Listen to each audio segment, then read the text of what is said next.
Japan has changed my life forever. I don't feel like I will go back. Very good. I get like culture shock when I go back home. How inconvenient. How that is. inconvenient. America's is dangerous. I finally began to feel at home. ごきげんよう、皆様。海外の反応をお届けする、福猫通信ですわ。今日のテーマは、海外から来た外国人が日本に残る理由ですの。観光できて、美味しいものを食べて、便利さに感動して、それで帰っていく方は、たくさんいらっしゃいますわ。でも中には、この国を離れられなくなってしまう方がいらっしゃいますのよ。なぜ日本に残るのかしら。その答えが今日ご紹介する方々の言葉の中に少しずつ見えてまいりますわ。そんなお話を今日はお届けしてまいります。最初にご紹介いたしますのは、日本で生活し始めてある経験をした外国の方の動画ですわ。居酒屋で楽しいひとときを過ごされた後、大切なものをお忘れになってしまいまして、まあ大変なことになりましてよ。早速ご覧いただきましょう。Even for Tokyo, which is the largest city in the world, I think that the crime rates are still extremely low here. I think it partially has to do with the very collective mentality. There's not only a sense of responsibility for yourself, but also the responsibility of others and how you're affecting others around you. And because of that, there's not a huge stealing problem. Actually, when I first got here and things were chaotic, to say the least, I went out drinking to an izakaya and I forgot my purse. It had my wallet, it had my passport, my train card. I was like bawling my eyes out, and these very nice locals actually took me to the police station and helped me file out a police report. And lo and behold, 2 days later, it showed up at the police station and everything was intact. Nothing was missing out of my purse, not even 1 yen. And pretty much all of my friends have a story like this. I even had one friend who left his entire ass laptop on the train and he still retrieved it. 居酒屋を出た後、気がついたら財布がないのですの。中にはパスポートと電車のカードも入っておりました。この方は大泣きされたそうですわ。でも親切な地元の方々が警察署まで一緒についてきてくださいまして、届け出の手続きも手伝ってくださったのですって。2日後、警察署に財布が届いておりましてよ。1円も減っていなかったそうですわ。お友達も似たようなお話をお持ちだそうですの。忘れ物がちゃんと手元に戻ってきたとのことで、当たり前のように起きていることが、世界から見ると当たり前ではないのかもしれませんわね。そういえば、おばあ様がおっしゃっていたのだけれど、昔バスの中に荷物を置き忘れてしまって、どうせ戻らないと思っていたら、翌日終点の営業所から連絡が来たのですって。中身はそのままでしたのよ。とても驚かれたっておっしゃっていたわ。盗まれないのは法律が厳しいからというだけではないと思いますの。この国には他の人がどう思うかを自然と気にする感覚が根付いておりますわ。自分だけ良ければいいではなくて、みんなの中で生きているという意識が日常の行動にそっとにじみ出ているのかもしれませんわね。次にご紹介いたしますのは、オーストラリアからいらした方が日本の暮らしの便利さについてお話ししてくださる動画ですわ。母国へ帰るたびにカルチャーショックを受けるとおっしゃっているこちらの方、何が違うのかしら。ご覧いただきましょう。One big thing for me is convenience of everything. Very good. I get culture Excellent. shock when I go back home. How inconvenient. How that is. inconvenient everything is. I'm like, the toilet seat is cold and I have to use paper and it's not washing my butt. And there's no trains going everywhere. And Convenience stores.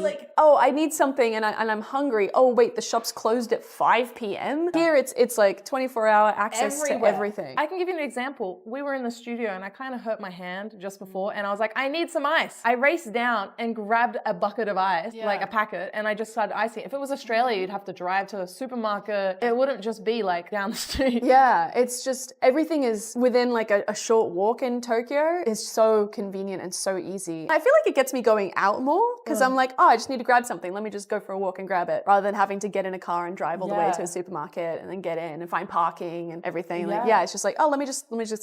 Also with the convenience store, you can buy tickets for the Ghibli Museum, or you can pay your rent there, you can pay bills. The convenience store doesn't just provide food, but you can buy things like laundry detergent, you can buy toothbrushes, you can buy everything and then pay bills. We're blessed here. Yeah. For lazy people, Japan is the place to be. Yeah, it's very, very nice. Honestly, yeah. The convenience is such a huge factor. I feel like, I don't know, people might be like, oh yeah, that sounds alright, but whatever. But once you have it, you can't take it back. You go to your home country, there's no 7-Eleven, there's no Family Mart. 帰国するたびに不便さを感じると、この方はおっしゃいますのよ。便座が冷たい。洗浄がない。電車はどこにでも走っているわけではない。夕方5時には店が閉まってしまう。スタジオで手を痛めた時、すぐに氷が必要で、歩いてコンビニへ行ったら、すぐ手に入ったのですって。オーストラリアだったら、車でスーパーマーケットまで行かなければならなかったと。それだけではございませんのよ。コンビニでジブリ美術館のチケットが買えて、家賃も払えて、請求書の支払いもできてしまうのですから、洗濯洗剤も歯ブラシも必要なものが何でも揃っておりますの。怠け者には最高の国とおっしゃっていましたけれど、これはきっと褒め言葉ですわね。調べてみましたらね、日本のコンビニは全国におよそ5万7000店舗以上になるんですって。これは徒歩10分圏内に1店舗ある計算ですのよ。こんな密度で展開しているのは世界でも珍しいことだそうですわ。住んでいると気づかないものですけれど、すぐそこに何かあるという安心感、それが知らず知らず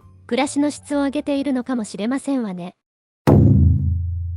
続いてご紹介いたしますのは、アメリカと日本の暮らしをじっくり比べていらっしゃる方の動画ですわ。移動手段一つで見えてくるものが全然違うと、この方はおっしゃいますの。どういうことかしら。ご覧いただきましょう。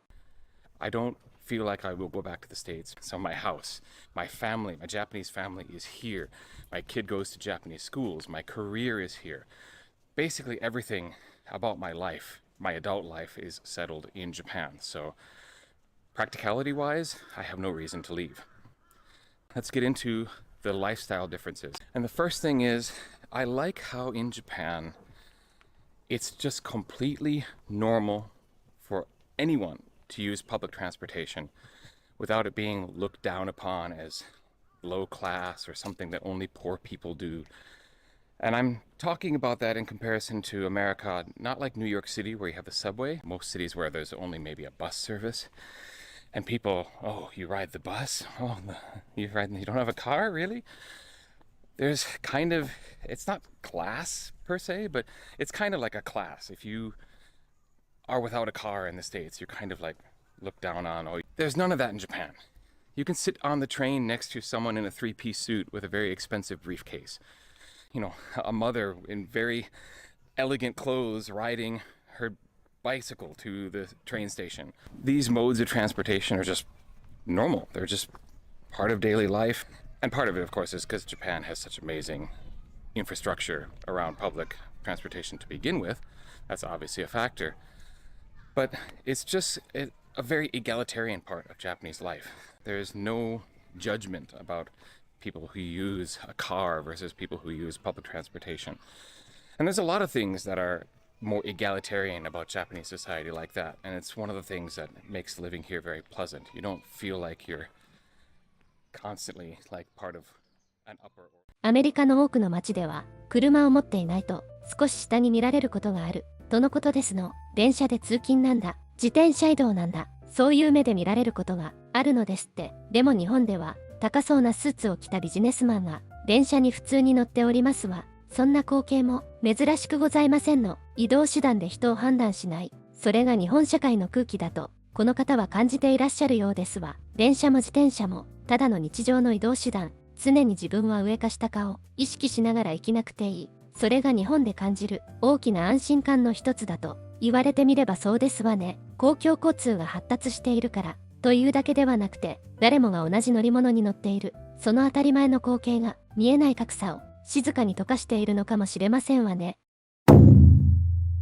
最後にご紹介いたしますのは、長く日本で暮らされた方がこの国に残り続ける理由をゆっくりと語ってくださっている動画ですわ。最初の興奮が落ち着いた頃、この方は何を感じていらっしゃったのかしら。ご覧いただきましょう。There is a deeper reason people were drawn to this place, to life itself, the daily rhythms, the small courtesies, and the way that daily life just works because everybody silently agrees to make it work. Sure, there are a lot of people that visit or move here that will never tune into that. They come for anime or food or conveniences or whatever it might be, but drift away once that novelty fades. But the people that stay and the people that feel something that they can't quite shake are usually responding to that deeper structure because it hits on a personal level and feels stable in a world that is anything but. And the longer you're here, the more that matters. And once the butterflies wore off, realizing this made living here far more meaningful than it ever did. And it's around this point that Japanese ideas like wabi-sabi stop sounding poetic and start feeling practical. Being able to notice the beauty in the imperfect and the ordinary, and letting life move the way that it wants to, and not trying to hold on to things out of your control. There's a kind of peace that comes from accepting and even appreciating impermanence instead of resisting it. The dream doesn't die when the novelty fades. It begins. I used to think that home was a place where I'd stop feeling incomplete, but now I realize that home is just a place where you stop looking for the exit. It's where you stop chasing the next thing and start taking care of the current thing. Because when Japan stopped feeling special, I finally began to feel at home. アニメや食べ物、便利さに惹かれてくる方は多いですの。でも新鮮さがなくなると離れていく方も多い。この方が残ったのは表面的な楽しさではなくて、その奥にある空気や感覚に惹かれたからだとおっしゃっておりましてよ。不安定な世界の中で自分を落ち着かせてくれる何か、長く暮らすうちにわびさびという言葉がただの綺麗な言葉ではなくなってきたと。不完全なものの中に美しさを見つけること、思い通りにならない人生を受け入れること、変えられないものに執着しすぎないこと、そういう感覚が少しずつ理解できるようになってきたとのことですわ。昔、居場所とは自分が完璧になれる場所だと思っていた。でも今は違う。どこか別の場所へ逃げたいと思わなくなった場所、それが本当の家なんだと。まあ深いお言葉ですわね。今ここにあるものを大切にし始めた時、日本が特別な場所ではなくなって、ようやくここで安心して生きられるようになった。だから今も日本にいると教えてもらったわけでも、誰かに言われたわけでもなく、暮らしの中で静かに気づいていく。それがこの国の不思議なところかもしれませんわ。今日は4つの動画を見てまいりましたわ。財布が戻ってくる安心感、何でも揃う便利さ、誰も見下さない空気、そして逃げたいと思わなくなる場所、どれも大きなことではないかもしれませんの。でも積み重なると離れられなくなってしまうのですわね。皆様はいかがでしょう。財布を落としたのに戻ってきたとか、夜道を一人で歩いても怖くないとか、コンビニで何でも済んでしまうとか、そういう日本って実はすごいわってふと思った瞬間あるのではないかしら。ぜひコメントで教えてくださいませ。コメント、高評価、チャンネル登録よろしくお願いいたしますわ。また次の動画でお会いしましょう。ごきげんよう。